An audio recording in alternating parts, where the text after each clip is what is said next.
Picked the wrong week to quit sniffing glue.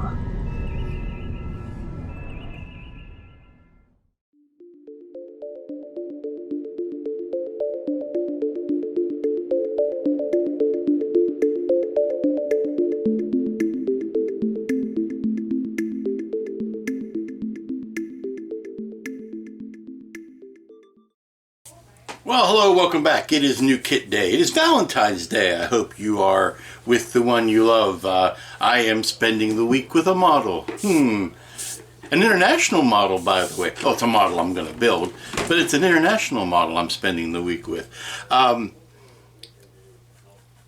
You know, if you've checked, if you saw the title card, it's another model from Wandering Earth, and you're going to say to yourself, Lou, what's the fascination with this Chinese disaster film?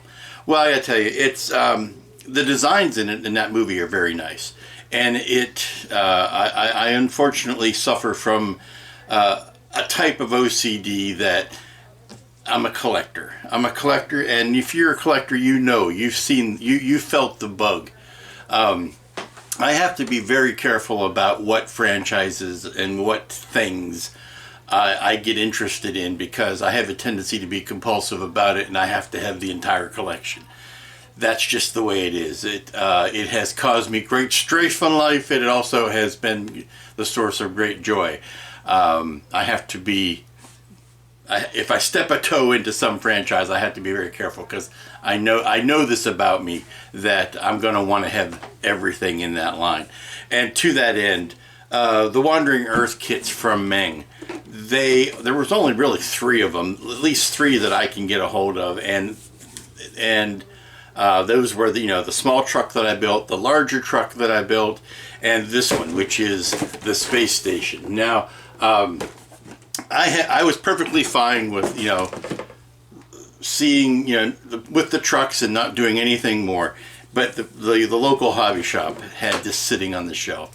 It had it sitting on the shelf for a while, and I've kind of resisted it until one day, right after I finished the big truck, and I'm looking, going, there's only one more kit in that line. If I built this, then I can just check mark the mental checklist of Wandering Earth kits are done. But originally I had heard that this was not a great kit because, it being a space station, that a lot of the little filigree bits were filled in. It's got an elaborate framework, and that the framework bits were closed off. It wasn't, well, I'll show you when we get to the parts. That didn't turn out to be the case. The parts are very well done. So that prompted me to go ahead and put down the shekels and buy the kit. The other thing is, I don't have very many space stations in the collection.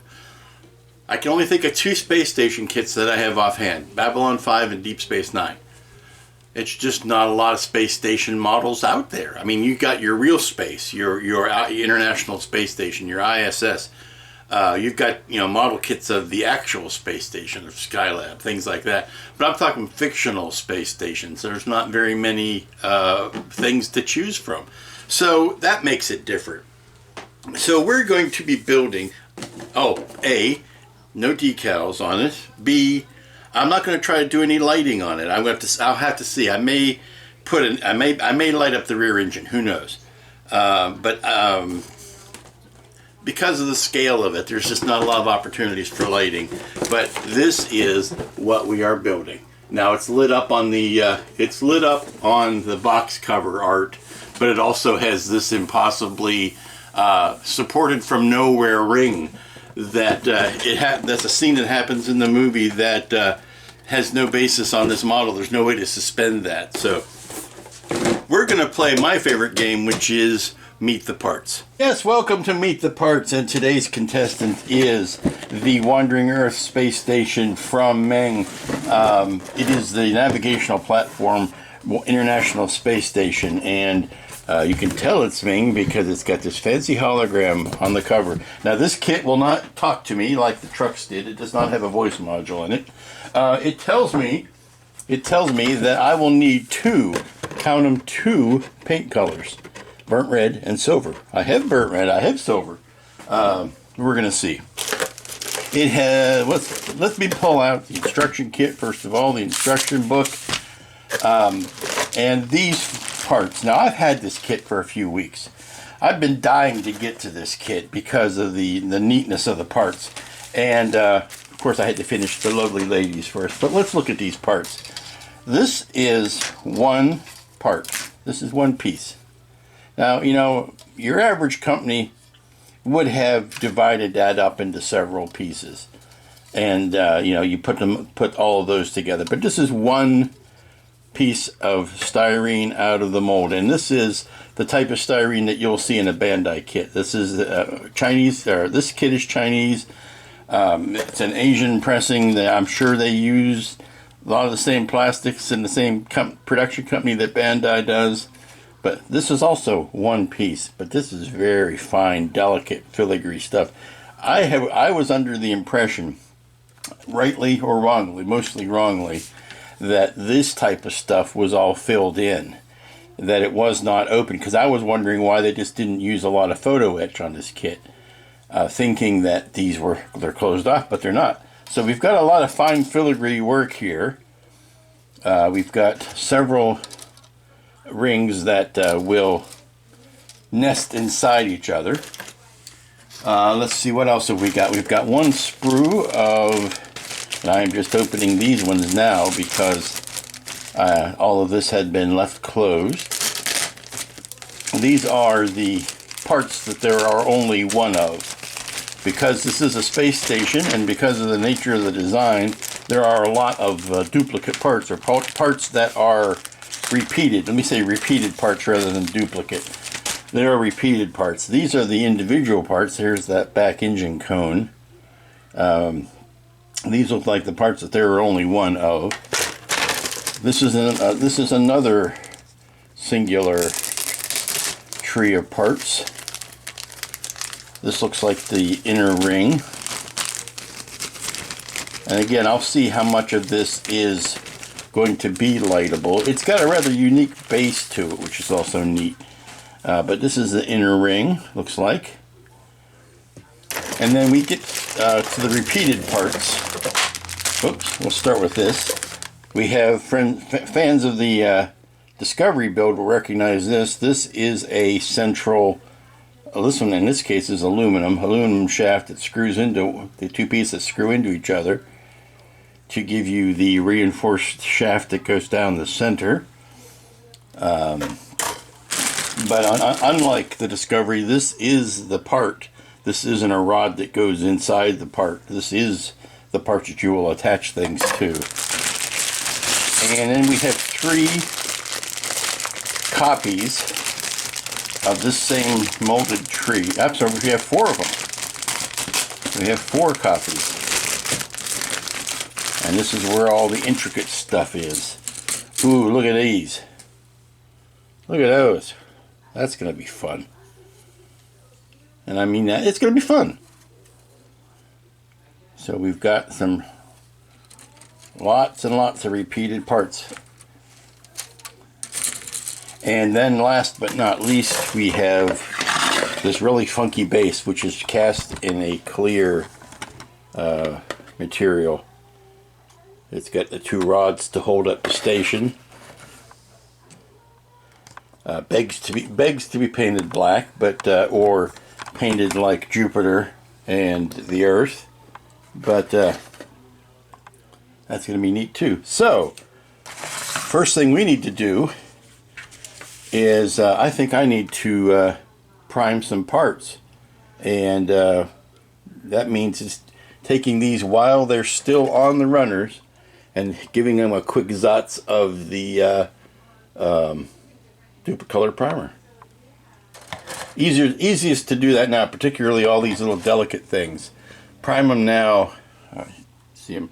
Prime them now, and then they'll be easier to work with.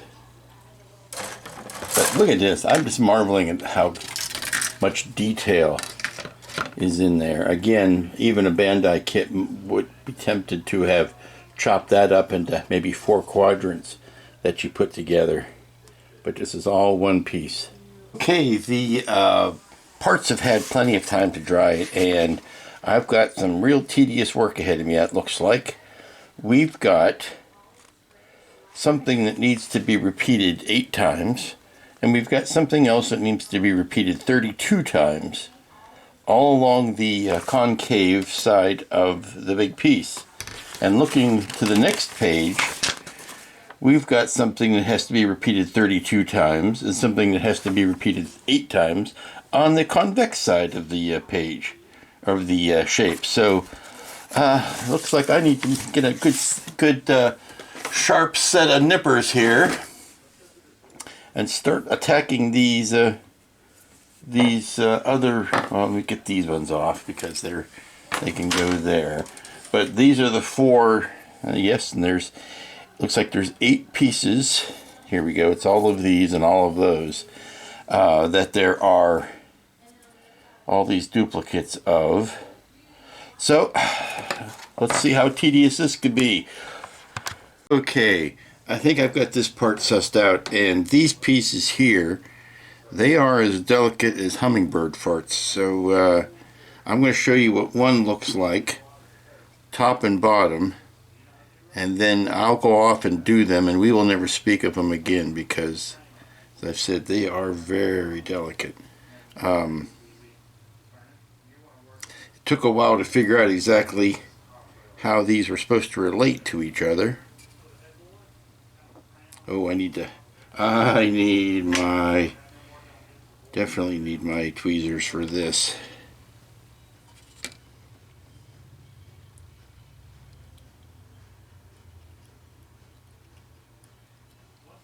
Okay, that.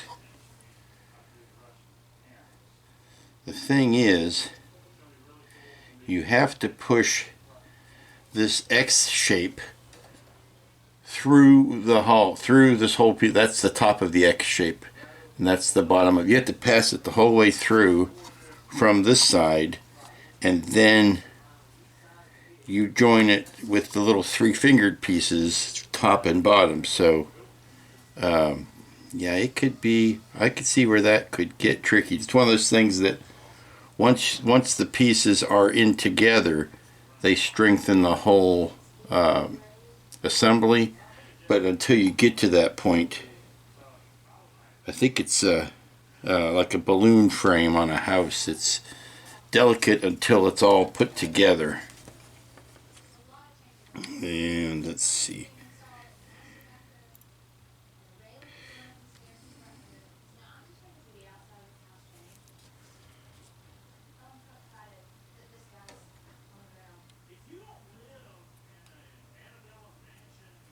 Yeah, there you go. It's going to, what it does is it fills in this area here, top and bottom. It fills in that ring, this part right here, but it's joined into all of these slots going all the way around the ring. So that's gonna be some fun. Oh boy, I've only got 31 of those left to do. Eesh. Okay, enough of this. Let me get back to work. Alrighty, here are those X pieces filling out these 2 bays here. See, they stick out top and bottom if you look at them profile. So I'm going to go ahead and get all of these in. It's going to make it easier to work on. And then I'll start putting in the cross ones. And I think I'll do the instructions say to do them top and then flip over and do all the bottoms. So I think I'll actually follow the instructions this time. But I wanted to see what one completed one looked like. So yeah, let's continue. It's repetitive motion sickness. Okay, this is the best place I can think to stop for today. We've got all of the X reinforcers in here, and we've got all the little fingers going out from this top side. Actually, no, there's a better place. There's one more thing I can do. These little guys here, there's 8 of those. I can put those on, and then that will finish off this side. And then I can flip it over and do the other side tomorrow. So let me finish up that last bit. Hello folks, welcome back. It's Tuesday, and we're working on the Wandering Earth space station. And I went ahead and finished up the last of those multitudinous little cross members this morning because I needed to have the radio on and, you know, be in a zone to pop all of these things in. And it's not something that I needed to subject you to, but it really does add a whole lot of detail to this area. I think at this time would be the best to maybe give some parts a silver coating. The whole thing is silver. The whole space station is silver with a little bit of rust red on it. And at this point, to get, you know, the silver in and around everything, I may have to start painting this thing in subsections. But we're for the moment we're done with that outer ring. We're working with one of the inner rings, and all I can think of is when I look at this is I'm thinking Unicron. Also, I'm thinking, you know, 2001, obviously, but I'm thinking Unicron. And I have to apologize. Yesterday, I mentioned that I had no space stations other than Deep Space Nine and the Babylon 5 station model. And I forgot the granddaddy of them all, which was the K7. Classic Trouble with Tribbles K7 space station. Now, it's a crappy model. It's a horrible, horrible rendition of a lovely subject. I wish they would make an accurate version model of that. But maybe that's why I momentarily blanked it from my memory. But yeah, still, space stations way underrepresented. So we are back on the smaller habitat ring. I believe this is what this is. I think it's Space Station Work Area B is what they're calling it. But I've already gone ahead and put the inner cross member in, the second side of that. And now we're putting in some habitat modules, work compartments. And these go on both sides, top and bottom. And then there's some other little details that go around the inner ring. So let's get these buildings out. They are on this sprue, and get to some more chunky work and less of the little fine fiddly work. Alright, now this kit it's designed like a Bandai kit in that you don't need to glue it, but you really should.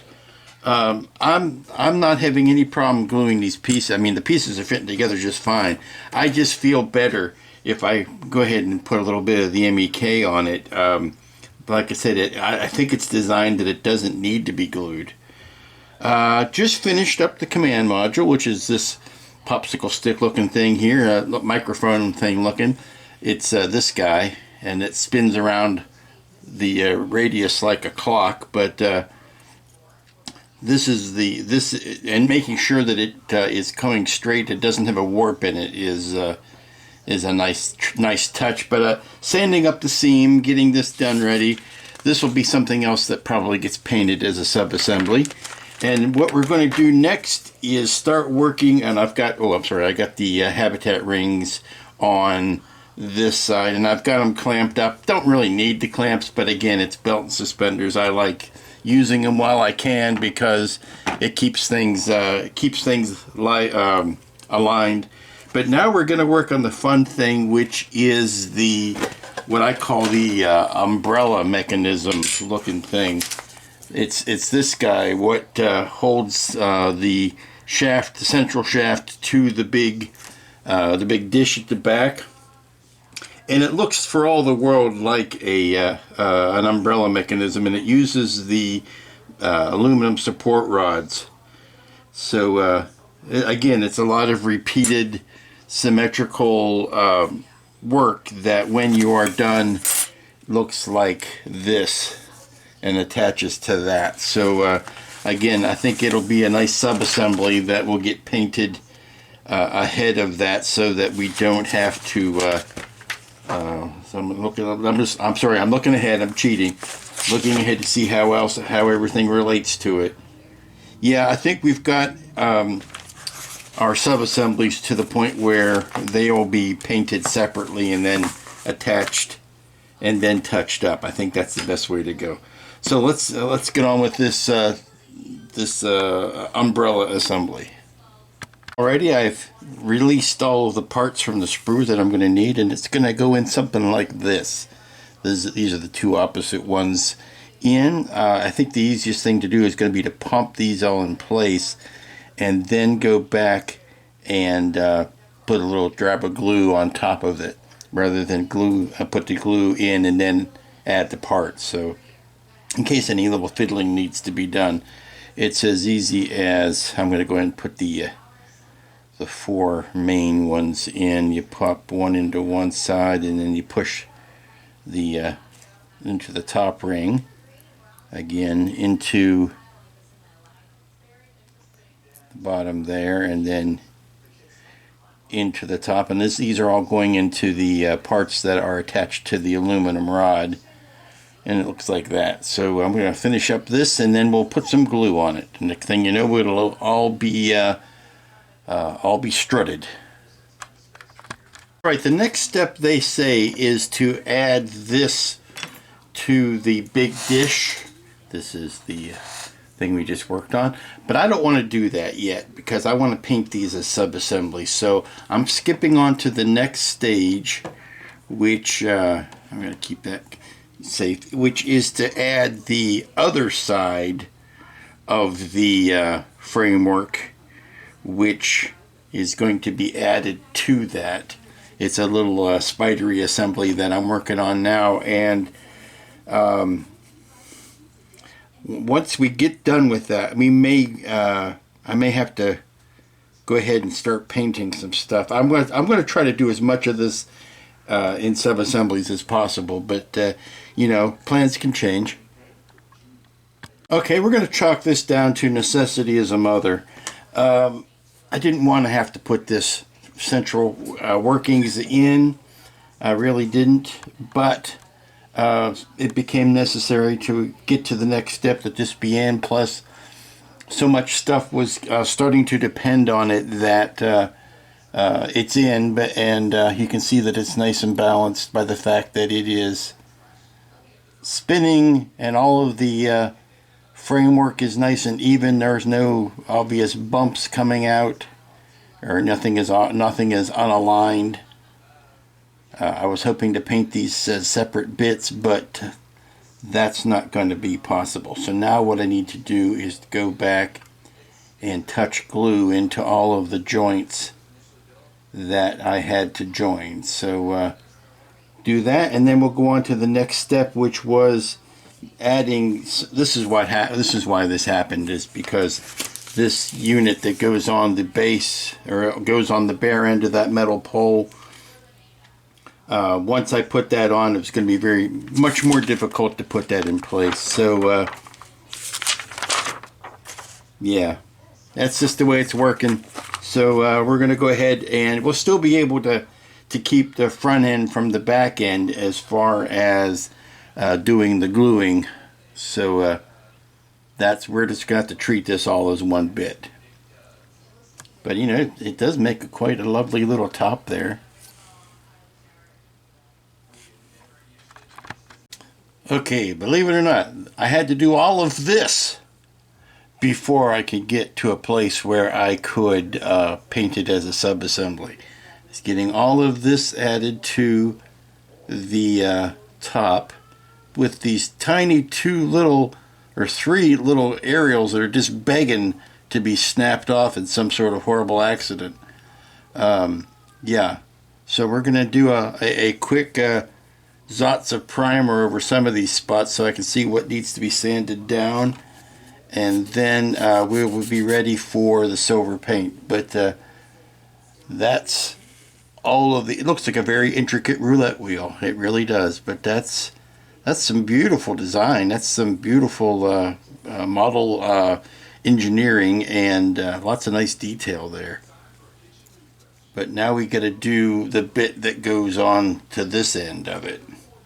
This is pretty much, no, I'm sorry, I got my orientation wrong. Everything else comes out of here.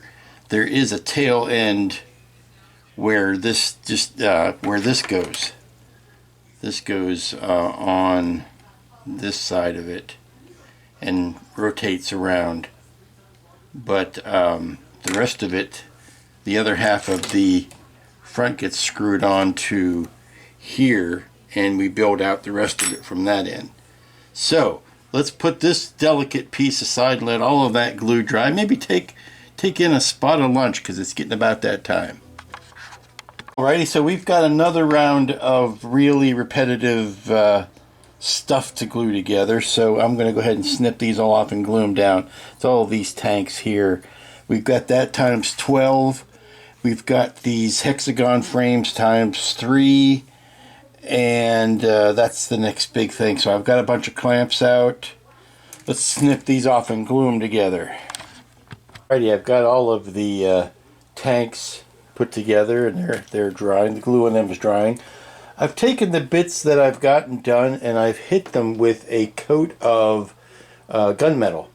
And why I did that was so that the when I put the silver on top of that, it will stand out a little bit better. I think I'm using the gunmetal as a deep shade, as a pre-shaded. That way I hit the very top parts with silver, and the gunmetal will still be in the crevices, and I think it'll give me a much more layered and subtle result than just a bunch of silver on top of silver.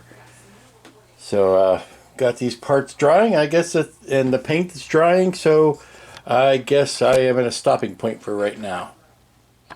Good morning, everybody. It's Wednesday. It is day 3 on the Wandering Earth Space Station / navigational platform. And I'm coming to the end of the building because we've got this much built from yesterday, which is the front end of the ship. Believe it or not, because it's just the front end.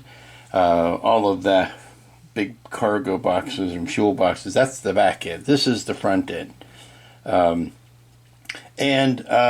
thinking about painting, and what I've done so far is I have hit everything with a gunmetal, and that's nice and dark, and then I misted over top of it with a gloss aluminum.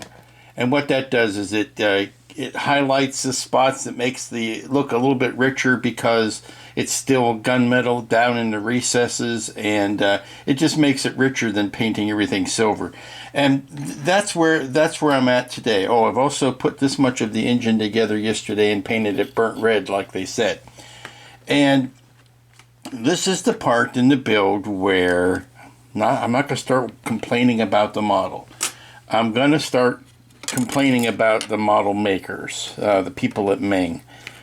This is a nice model. This is a really simple to put together, yet, I mean, it's got some fiddly details. If you sit down and concentrate, you can do it and get a really nice result like all of those guys. But this is, after you get to this point, this is where they really shortchange you, because they tell you to paint everything either silver or burnt red. And there's so much more you can be doing with this kit. So at this point, you go back to your references and you look at scenes from the movie, and there are so many more colors you could be putting in here.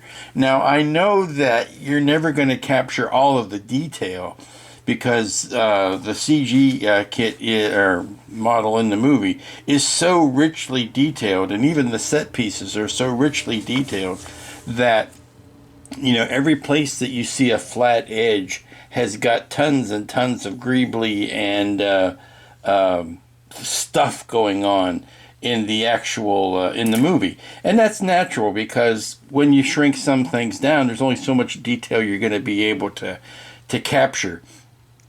But well, let me show you. Let me see if I can get the appropriate parts out.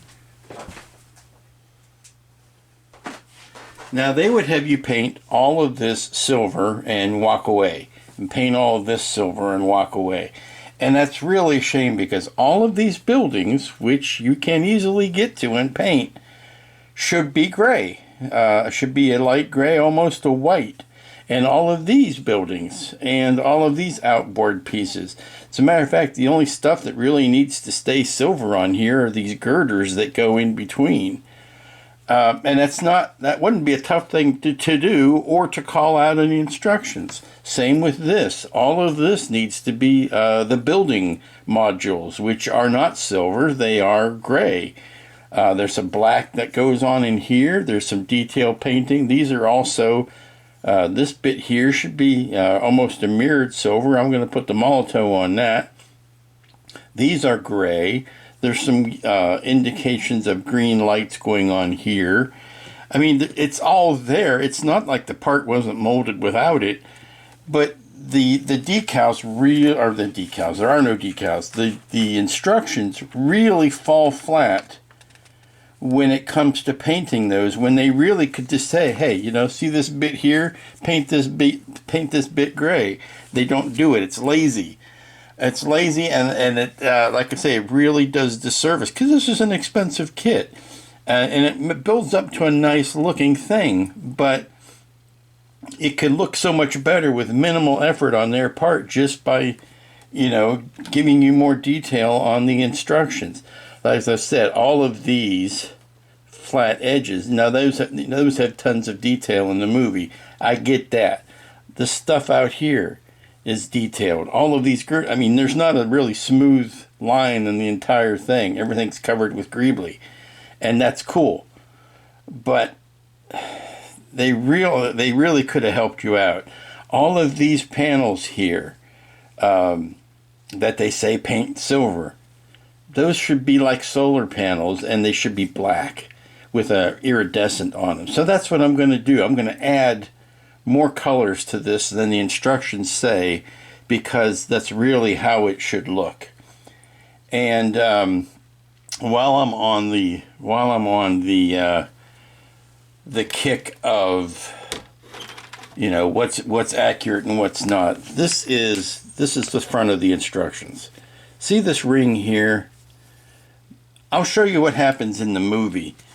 In the movie, I have it paused to this exact. Shut up, you. I have it paused to this exact frame in the movie.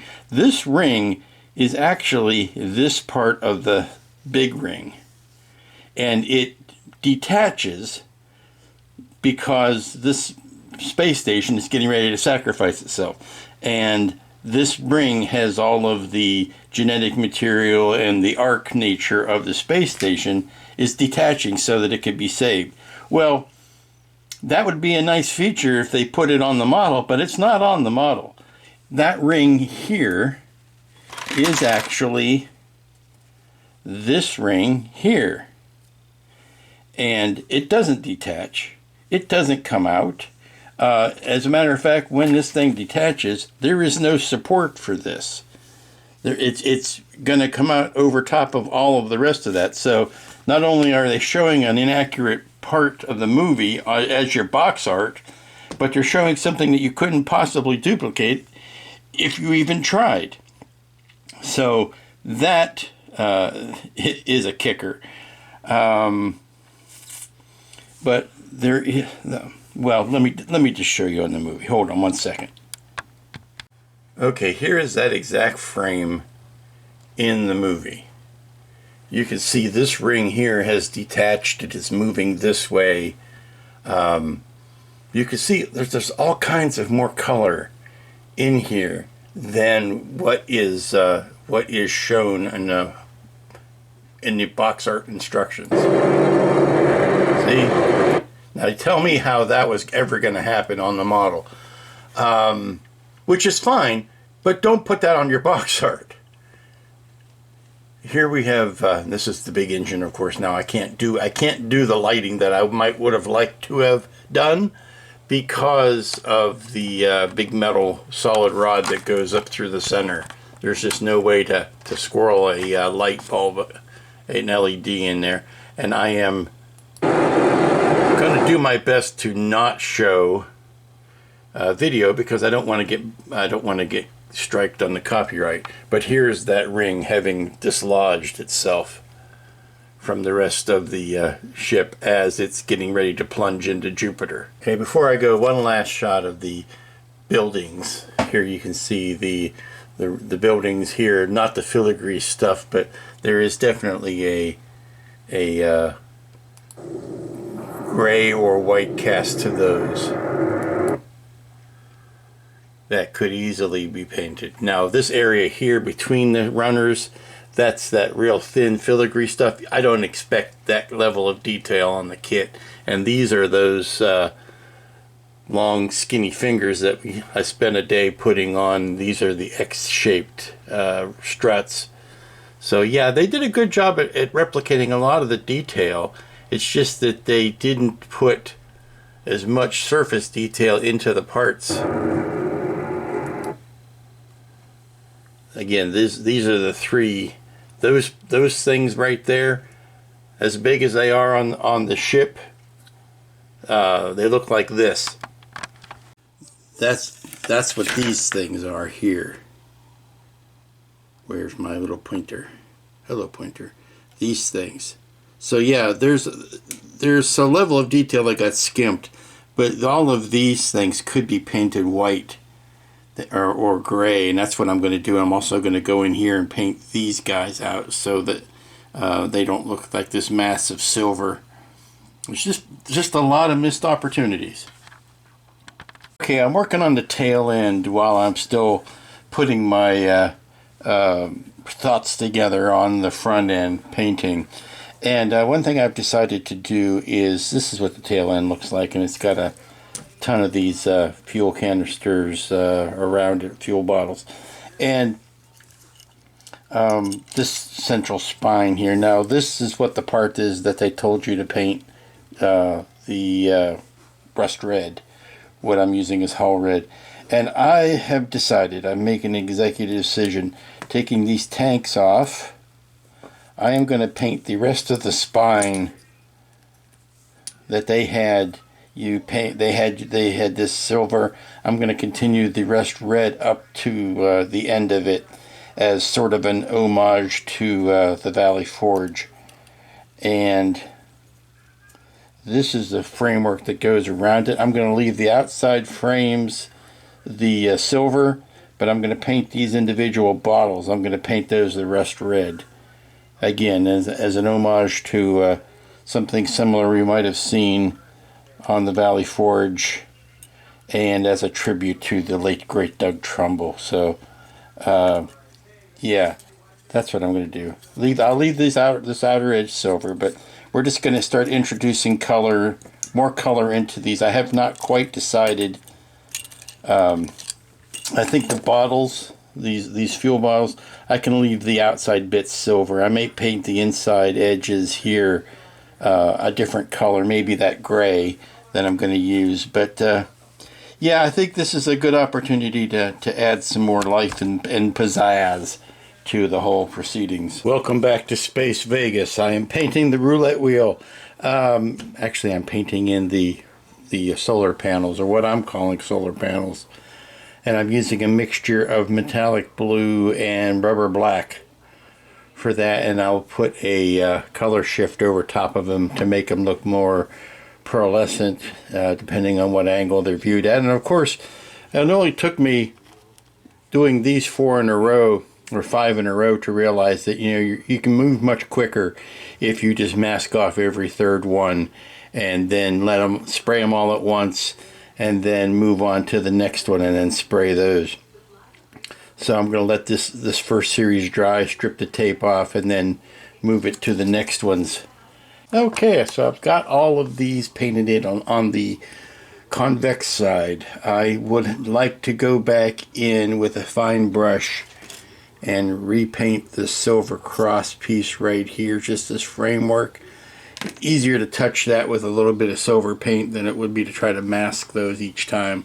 I was doing a good enough job just trying to mask the lengths, and I realized I am not ambidextrous. Painting, airbrushing with my right hand is very difficult for me, so on the places around these supports where I had to hold the card with my left hand and spray with my right hand, it was very challenging. And of course, this would have been so much easier to paint before I had added all of this onto it. But this is what happens when you decide to paint your colors in at this late stage in the game. I just looked at it once it was done and said, no, this needs something more to it.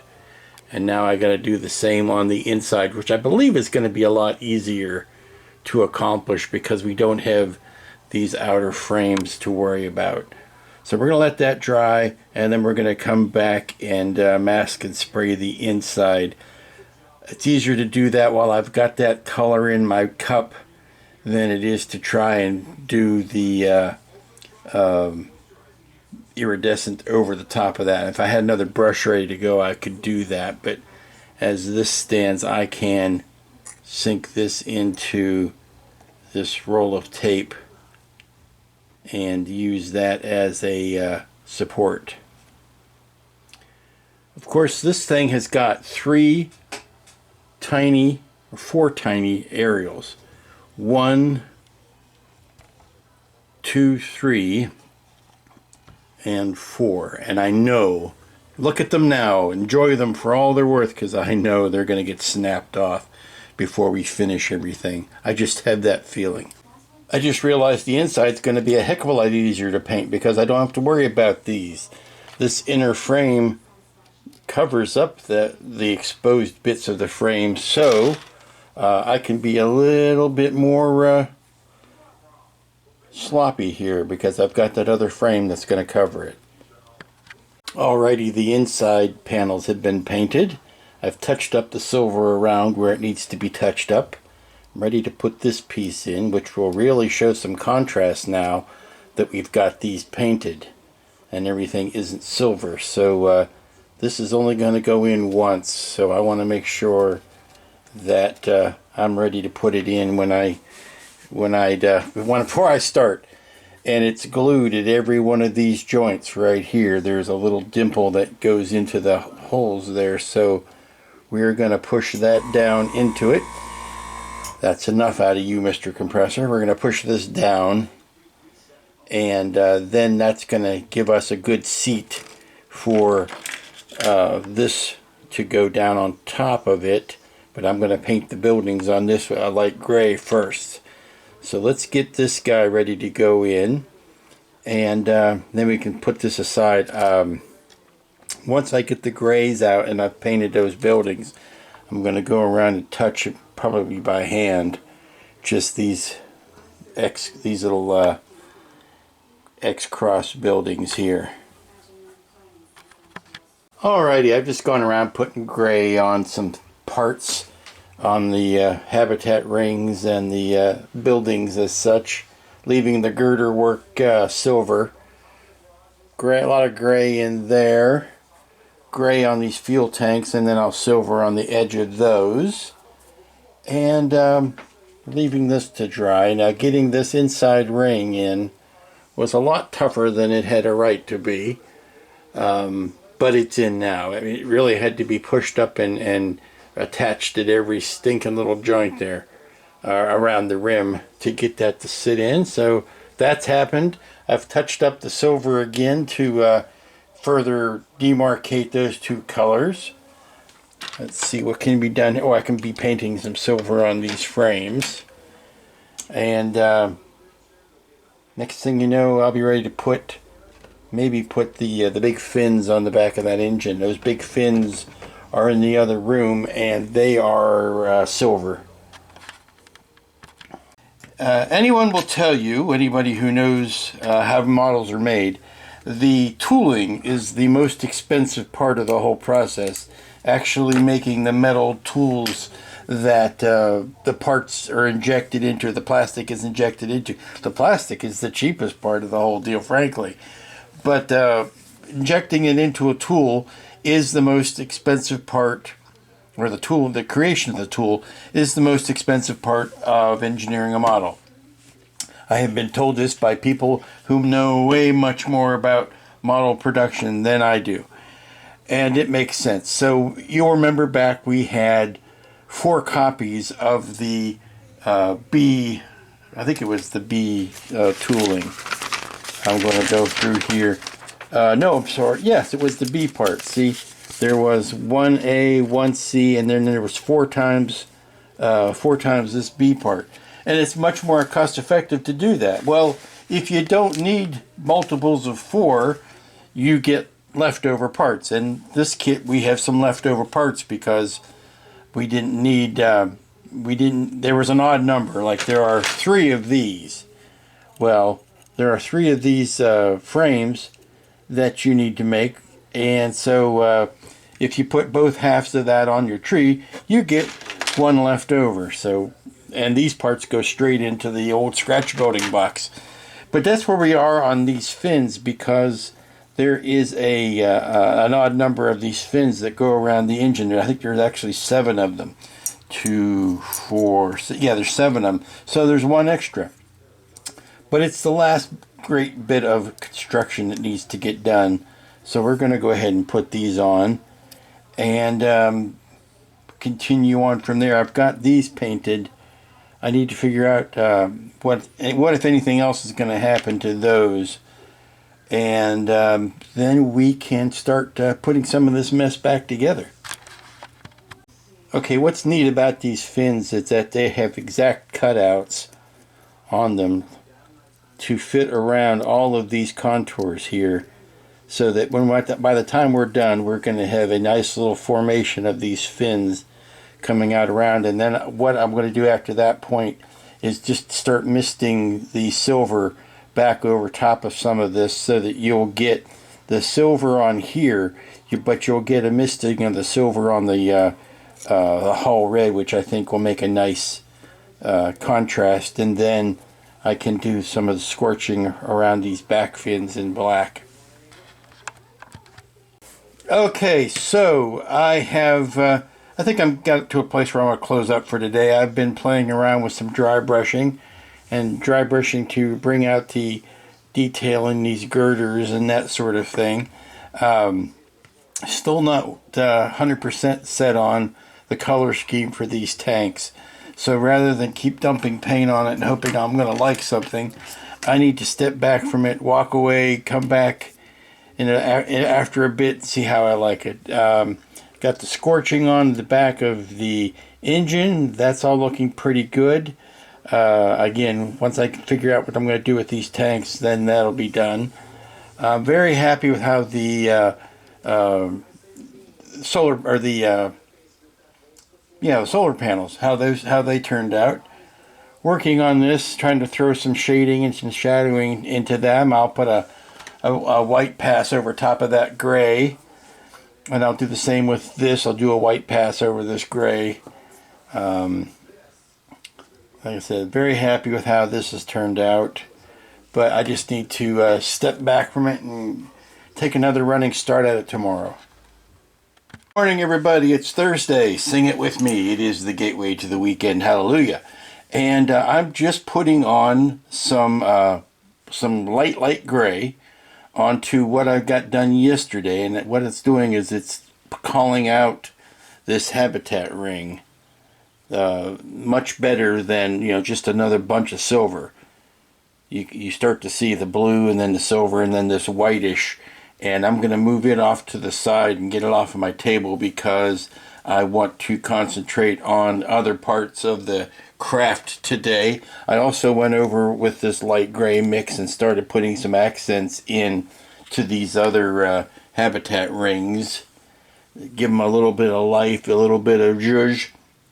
And I think I'm going to do one more pass that's just a very, very light gray, maybe a white with just not cleaning your airbrush out, and let the gray that was in the brush spill over and just hit the highest spots with the white. And then we'll be ready to put a flat coat on that. I also flat coated, but it's in the other room, the tail end of the ship. And that's what I want to concentrate on today, because I want to get these tanks, and you're welcome, these tanks and these rings finished up and attached to that, so that we can do the final construction and maybe button this thing up tomorrow. I don't think there's reason to spend another week on it. I think another few days on it. I think we can finish this tomorrow, depending on how much we get done today. Okay, I've got the white pass done on it. I don't know how well you can tell. Once I hit this with the clear coat, it's really going to pop, so I'm careful not to make it look too patchy. And so we can move this off, and I can concentrate more on these containers, which I need to repaint. So cool, let's do that. Actually, you know what? I think I would like to touch the silver up on this, even though it's mostly hidden. This ring here is mostly hidden. I still want to go back in and repaint that. So let's get a quick pass of the silver out. And yeah, we're getting down to it. I've tried. It helps tremendously, believe it or not.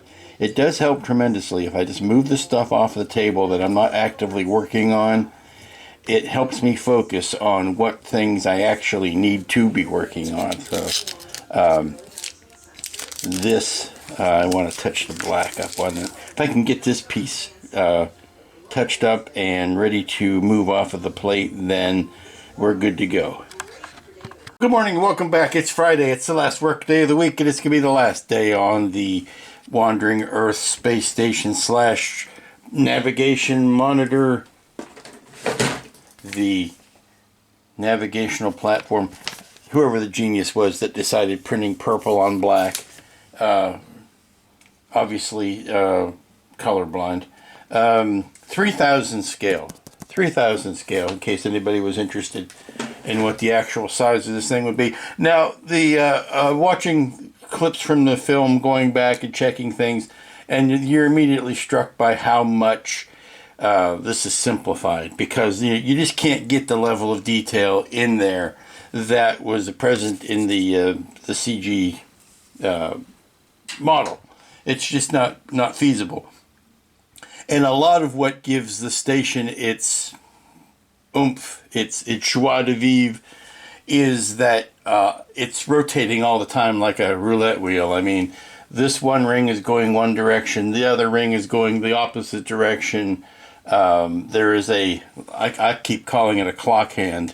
This thing spins like this the whole time on the back of actually would be the front, the very front of the ship. So it's rotating like this all the time and counterpoint to the ring underneath it. So that the clockwork mechanism of it really gives it its specialness. And when you still it down and you pose it in one place, you kind of see the limitations of the design. But we're going to end up popping this whole thing together today. Now, what I did yesterday after I closed down was I took some of the paneling accent line and I cleaned in what would have been windows. These would have been lit in a perfect world, but there's just no way, because of the central spine of everything. It would mean like running several independent power sources to it, and that's just not practical for a model of this size with this much time as I wanted to put into it. For a week's work, this, not lighting it was just fine with me. So we've got these panels done. I finished these up yesterday, which are the rings that go around the spine.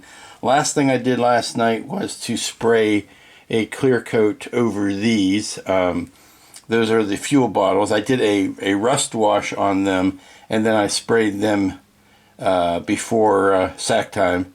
So I'm going to paint up a little bit more detail on those, and then they will be ready to attach to the spine, and that will finish out once the fuel bottles are attached, and then these rings are put over it. That will finish up this back half of the kit, and then I want to add a little bit more detail in this area here, and that's probably just going to be with some washes and some panel lining stuff, just to bring out some of the detail.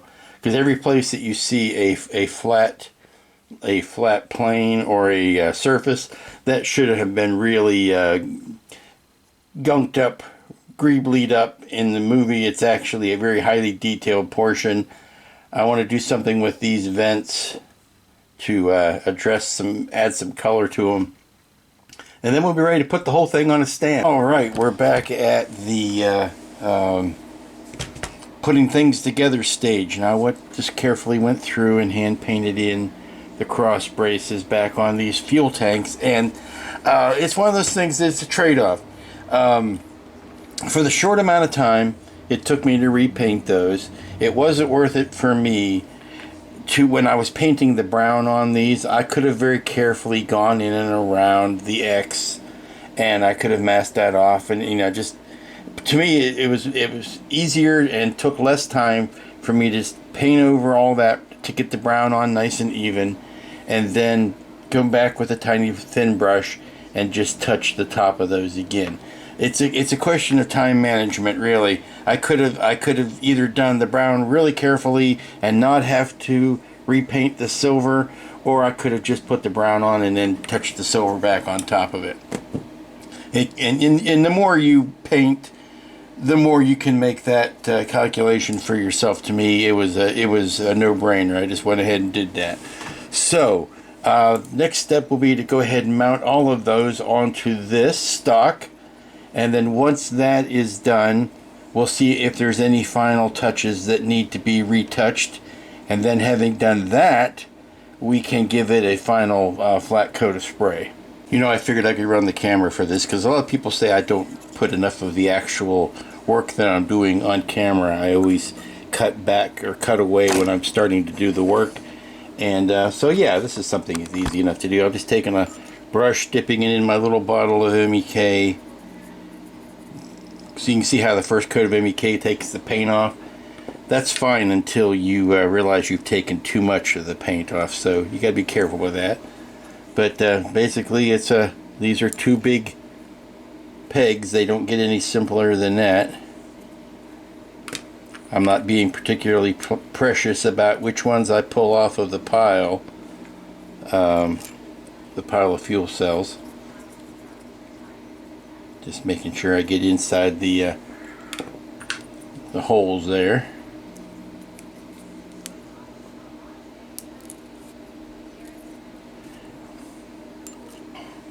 This does remind me of the Valley Forge and the fuel cells on that, but they don't. Unlike the Valley Forge, these all line up against each other. Actually, this is probably closer to the Discovery as far as putting the cargo on the spine pieces goes, and they are all in this triangle shape.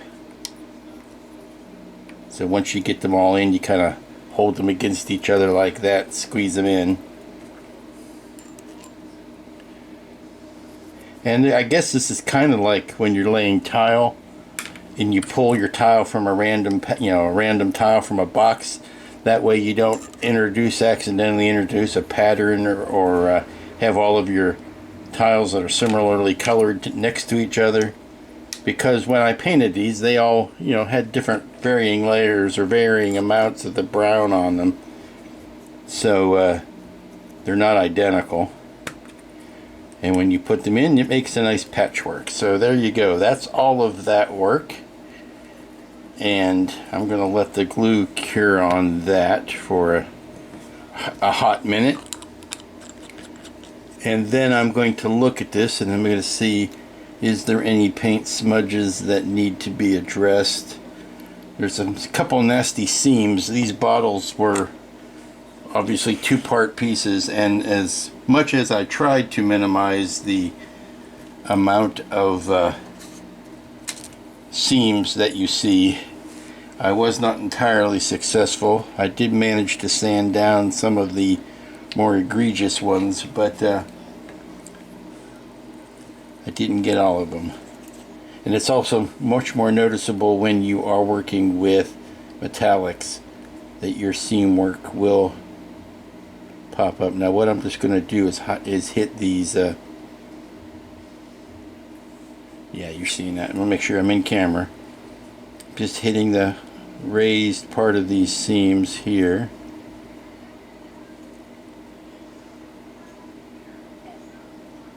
Now some of this will be covered by those frameworks. You won't actually be able to see down inside here, so that's kind of why I am doing it now. And I'm just doing a quick, and you know what I think I'm going to do?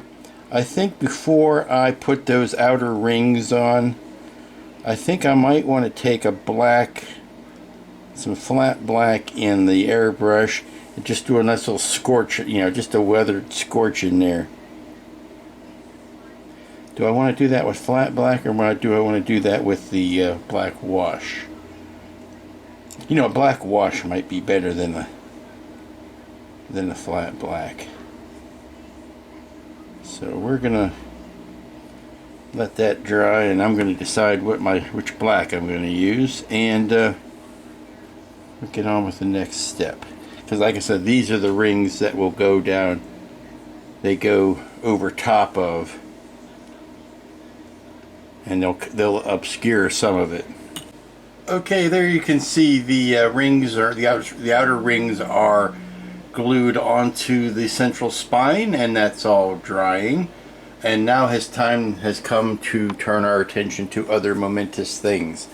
I need to flip this upside down. Still hoping against hope those aerials will last as they should, because now the time has come to put in this wheel and then the second hand, as I'm calling it, because this looks like a big clock when it's all done. Again, I say in the movie the attractiveness is that these rings all spin at different rates, and that's what gives it its sense of life and motion. Now, last night before I turned in, I did take some of that panel lining fluid, and I tried to bring out some of these panels here by putting a drop of that in there, and it did, for the most part, did okay. There's only so much detail we're going to be able to wring out of this thing, no pun intended, with all of the rings here. So let's get this guy in next. It has to be flipped over this way and then seated down over top. Now, it's meant to go over a D-shaped portion of the ring, or of the shaft, that's got you know, like a cutout on it. In the movie it spins like this. I thought that was in the way and not really necessary, so I rounded out the hole here so that it would fit down like it's supposed to. So I think the next step is to, I guess, push this thing down and see whether it needs any CA to hold it in place, or whether simply by putting this on top of it, it's going to hold it where it needs to go. Alright, the last rings are down, and now because this is such a tight fit, I am able to, let's just hold it like this. I am able to make these clock adjustments if I want, in case I feel of a mood to swap things around a little bit. But I can rotate those on that central shaft, and I can leave this guy where I want to position him. A thinking man would have made an actual clock out of this, but I am not that thinking man. This going around every minute would be, I'll put that on the second end, that would be quite interesting. But now all we need to do is screw the front half into the back half, and that's the last trick to do, and then set it on the stand. The stand bottom I have opted to paint black. I think I'm going to try to speckle some stars on that. The support poles I will leave clear, and we'll see how that looks. Okay, we are down to the last bit. That is, do you take this back end to be screwed into the front end? And it's a nice little joint here where the two poles meet.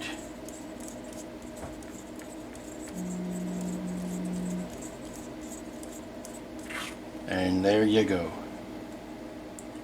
I now pronounce you front and back halves of the station.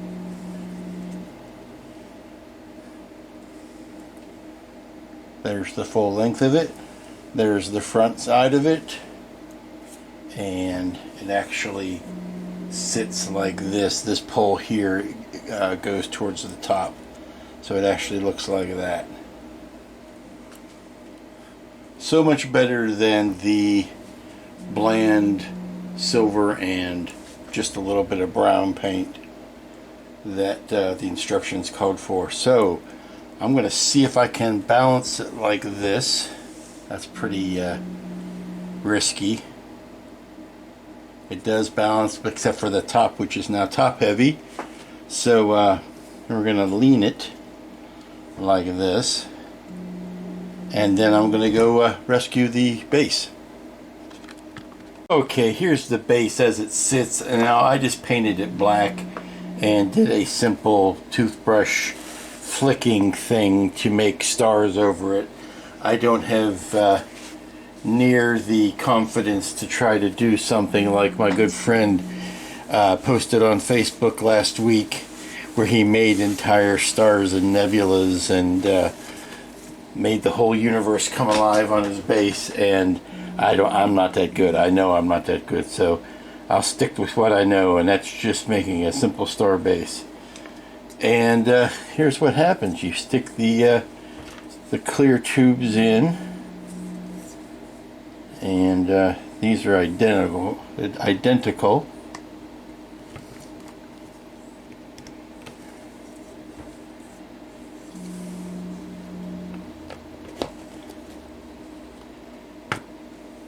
think this might need to be turned a little bit. And be careful not to smudge any stars here.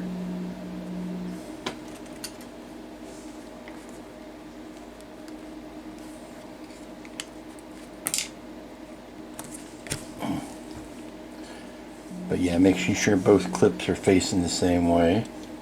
Okay, disappointing news on the base. And what's new? It doesn't want to sit right. This back joint is so loose. There's like little C grippers that as soon as I put it in here the way I want it, it falls around that way, and that has to do with this, where this weighted bit sits. I want it to be at the 3 o'clock position, and it won't let me. It wants to make it 6 o'clock. I know that this is straight up here, so it looks like I'm going to have to put some wedges in that clip there to hold it in position so that it doesn't want to turn. The nice thing about this is that it is I guess a hexagon. So all I need to do is to thicken up this joint right here so that it clips in instead of just resting. Well, if there was ever a model that deserved having the big nebula background, I think this is it. And here she is, all finished. Now, I wasn't expecting to have to do the 11th hour fixing of the stand here to make sure that it would sit on it okay. But it's obviously too big to put on the, I like how the base just kind of camouflages into the tarp there. I don't have the turntable to put it on, so I'm going to have to gently move the camera around it. But here you have the business end. The engine goes out this way, yellow flame come out this way, make ship go that way. And you'll notice this ring does not detach and come down the length of it. But here you go. Now we'll do a quick turnaround here just by grabbing it by hand and sitting it back down so that you can see the business end. But there you go. And of course I can still adjust these rings if I'm of a mind to, so that they are a little cattywampus and not everything is lined up 100%. Do something like that. But there you go. Not a bad little build for 1 week. Now the sun's going down outside so you can get a nicer view of the color of it. But there you go. And again, like I said, that base was not expecting to have to shim it to make the thing fit. It's weird that it is at an angle too. The way it looks on camera, it actually slopes down this way. The engine is lower than if it were a straight back, right to left type of deal.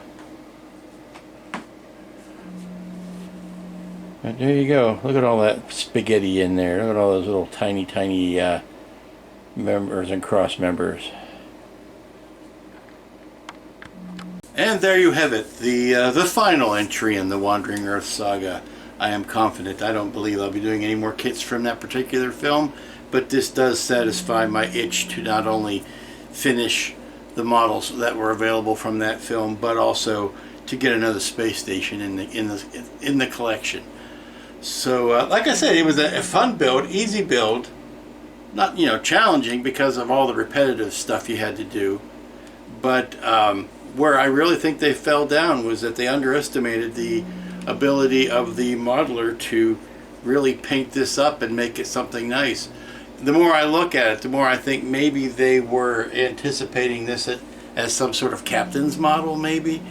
So think of the gold ships on the Enterprise, the gold ships in the Ready Room, or the conference room, and think of that as, oh, okay, it's a captain's model. It's not meant to be all that accurate, but you really could just with a few added colors really bring some life into this. I can't believe when I look back on it that they wanted the whole thing to be done in silver. That's no fun. So that's it for this week. Hoping there's a Grissom in my future. It's Friday. It didn't come in the mail today, so I might have to rattle a couple of cages to get that done. Until next time, when we don't know what we're building, you be good to each other, be safe, be smart, and be back next time.